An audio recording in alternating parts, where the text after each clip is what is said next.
And in this discussion about force feeding, this is only a symptom of the bigger disease in which there are over 80 individuals in Guantanamo Bay who've been cleared of any wrongdoing. They're being held indefinitely against their will.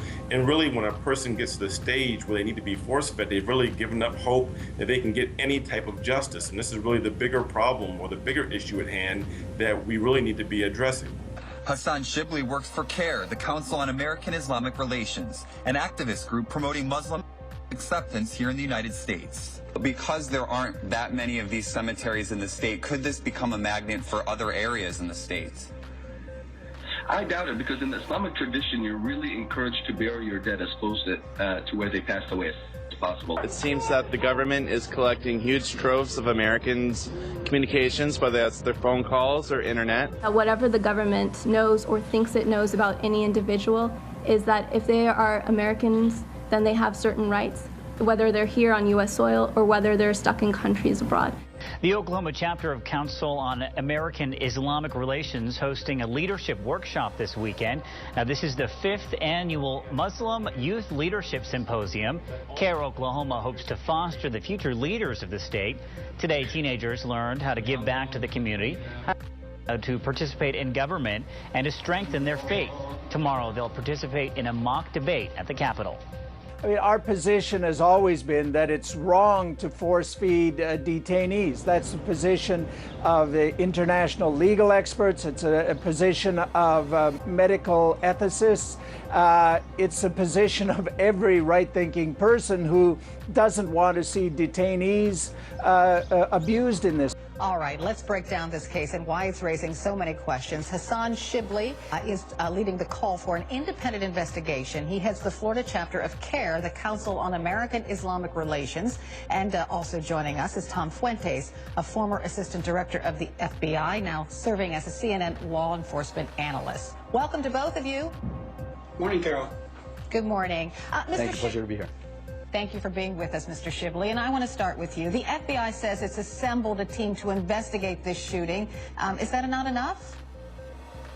Well, we're calling for an independent investigation because this is a system of checks and balances. I mean, the bottom line is that a man who was not convicted or even charged with any crime formally was shot and killed 7 times, once in the head, after 5 hours of interrogation in his house. So that's very disturbing. It raises a lot of questions. We're not accusing the FBI agents of anything at this point. We just have unanswered questions, and we're calling for an independent probe to answer those questions. Well, it's simply put, Al-Qaeda's ideology completely twists the Islamic faith. So the conversation, we're at war with violent extremists who follow the ideology put forth by Al-Qaeda. I do want to go back to something you just said, though, run-of-the-mill discrimination. It changes a little bit when, first of all, you didn't observe the same phenomena pre-9/11. And then, in terms of Islamophobia in the United States, one of the main concerns we have right now, over the last 2 years, 78 anti-Islam bills were introduced in 29 states. They were passed into law in 6 states. 78, you said? 78 in 29 states, passed into law in 6 states. So this isn't run-of-the-mill anymore. This is legislators attempting to introduce government-sanctioned discrimination against a faith, which is in complete and total violation of the First Amendment. We function on a very basic premise, and that is that everyone deserves to be treated with respect and dignity.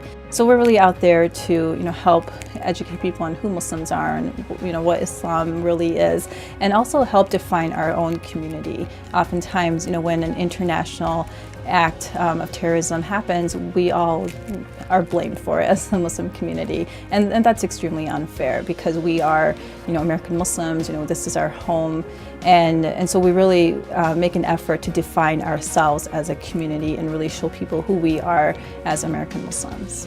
I think it's important that, as we say, if it is a real plot, to track down the perpetrators and eliminate the threat, because otherwise you can't close embassies permanently.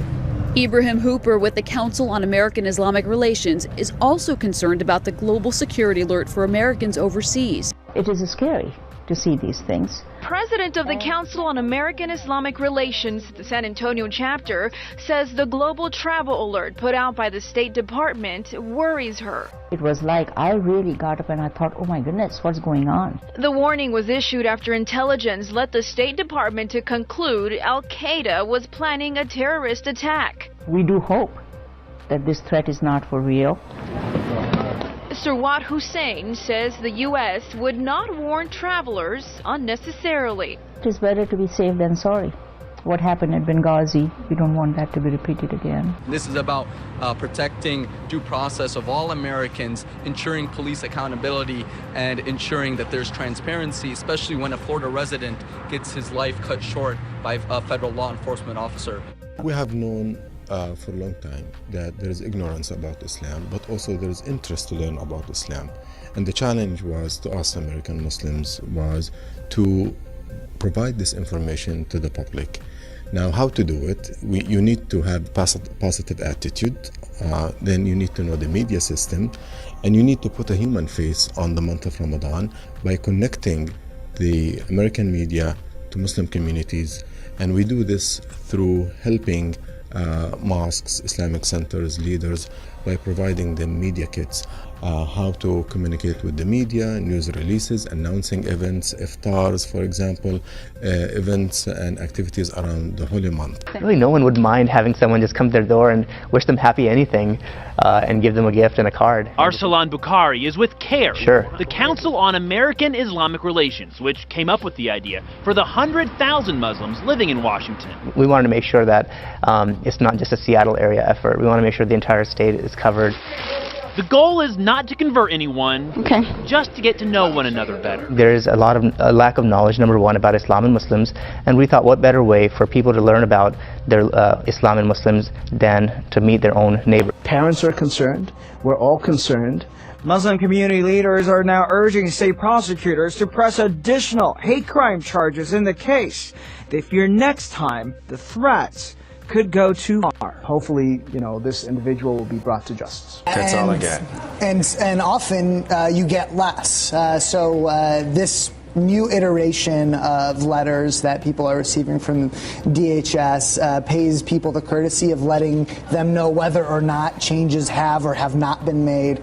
But we regularly see people that are on no-fly lists receive letters that essentially say, if a change was appropriate, we made it. If a change was not appropriate, we didn't make it. And what's really disconcerting is that DHS doesn't know why Sadiq Long is on the FBI. They just have literally just have a list of names. They just have a list of names. It's only the FBI and God that know why Sadiq Long was placed on the no-fly list to begin with. Can I ask? How do we tell the community that the FBI is not surveilling all of them when they're finding these needle in a haystack mentally incompetent people and then targeting them in this way? Basically, it's something that strikes to the core of all humanity, and we just wanted to come out here and express our condolences and commemorate the memory, honor the memory of the individuals who were lost. There was about 24 Muslims here praying that evening, and around 10 o'clock, 2 women came here, threw 3 pig legs onto the driveway, and then drove away in a white pickup truck. We filed a lawsuit in federal court against the city of Lomita on behalf of the Islamic Center of South Bay for its ability to rebuild and improve its facilities. It's been here for 30 years, and its needs, its religious needs for its youth, for its congregants, for its worshipers are very dire. Nadia Koff is a mother of a Rutgers student and chairperson of the New Jersey chapter of the Council on American-Islamic Relations. We're American in every sense of the word, and yet over and over again we have to prove that we're American. And this news of the NYPD surveillance just shows yet again that the only reason that we're being targeted is because of our ethnicity or our religion. And this is completely un-American. For Muslim women like Shireen Jasser, choosing to wear a hijab or headscarf is decided at an early age. I've been wearing my hijab since I was 10 years old. Jasser only removes her scarf at home and in front of men who are relatives. So to have it forcibly stripped, she says, would be humiliating. It's very much the equivalent of somebody taking off my pants or my shirt in public.